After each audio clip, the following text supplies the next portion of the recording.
అందరికీ నమస్కారం. మనం చెప్పేది మరుగుమందు గురించి. ఈ మందును మనకు నచ్చిన వాళ్ళని మన వశం చేసుకోవడానికి గానీ, ప్రేమించిన వారిని మన మాట వినేటట్టు చేసుకోవడానికి.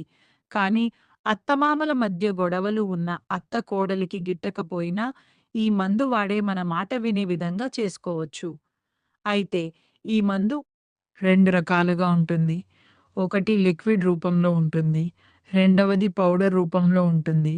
లిక్విడ్ వాళ్ళ బట్టలకు కానీ, చెప్పులకు కానీ, తలకు కానీ ఎక్కడైనా పొయ్యొచ్చు. వాళ్ళ శరీరానికి తాకేలా పూయాలి. రెండవది పౌడరు. అంటే వాళ్ళు తినే దానిలో కలిపే మందు చికెన్‌లో గానీ, మటన్‌లో గానీ, బిర్యానీలో గానీ, జ్యూస్‌లో గానీ, కూల్ డ్రింక్స్‌లో గానీ దేనిలో అయినా కలపవచ్చు. ఈ మందు చెప్పింది చెప్పినట్టుగా పెట్టేస్తే మనకు నచ్చిన వారు ఆధీనంలో ఉంటారు. మరిన్ని వివరాల కోసం అమ్మగారి నెంబర్ ఇవ్వబడింది, సంప్రదించండి. మీకు ఈ వీడియో నచ్చితే లైక్ చేసి సబ్స్క్రైబ్ చేయండి. ధన్యవాదాలు.